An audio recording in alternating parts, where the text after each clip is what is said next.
Hi. In this episode, we're going to talk to you about Systemd. Systemd is a service manager for Linux, meaning that it's responsible for booting your system, managing the system processes, and everything that's inside the system. That includes the different services that are there, the different ports, or as Systemd refers to it, as sockets, different mounts, meaning the connections and the associations between the file system and the directories. All the things that your system needs in order to run are managed through Systemd.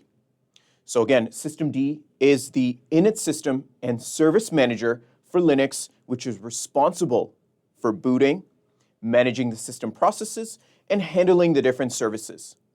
Some key features between Systemd and its predecessors include parallel service startup, meaning multiple services can start at the same time. This decreases the boot time for your system. It has unified process management, so all the processes are actually managed through Systemd through different units. Service units for services, target units for targets, mount units for mounts, etc. It only starts the services which it needs, so it reduces the resource usage by only launching the required services. It also has a handy management logging feature called journald. This is a centralized log management that allows you to see what went wrong when you try to activate a socket or run a service. And you can read detailed journal entries about the issue so you can narrow down where the problem is and begin your troubleshooting.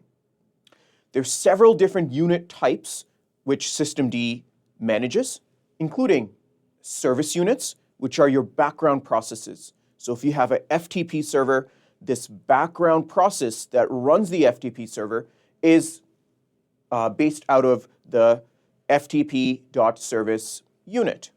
There are file system units that are called mounts. There are grouped services, which are called targets. And there are timers, which are called simply timers. Now, this list is not exhaustive in Systemd. However, these are some of the major types of units which Systemd is managing. In the upcoming lab, we're going to show how Systemd manages to really be in charge of these different type of units, along with showing you where these different units reside within your Linux system. Please join us in this next lab where we discuss a little bit more about Systemd and give you a hands-on look at some of these unit file locations. In this episode, we're going to talk about Systemd. What Systemd is a service manager for Linux. It's responsible for booting our system, managing the system processes, and handling all the services. So basically, everything inside our system, whether these are services, these are specific file systems that need to be mounted, whether these are timers for scheduling tasks, or these are grouped services that are inside targets, they're all managed through Systemd, including the system itself. Lots of logging functions, and everything is really managed through Systemd. Let's go ahead and open up the terminal, and I want to show actually where Systemd is reading or getting its configuration from.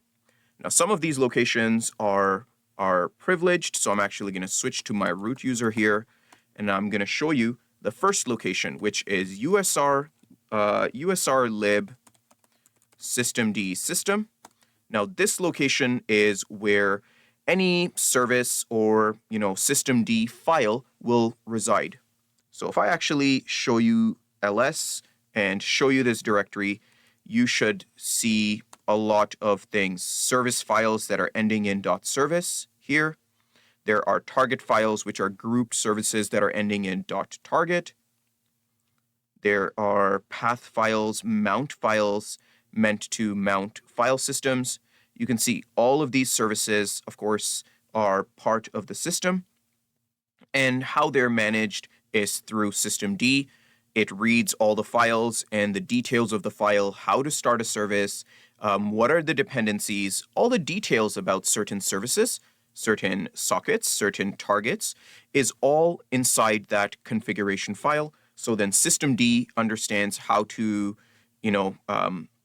control the system.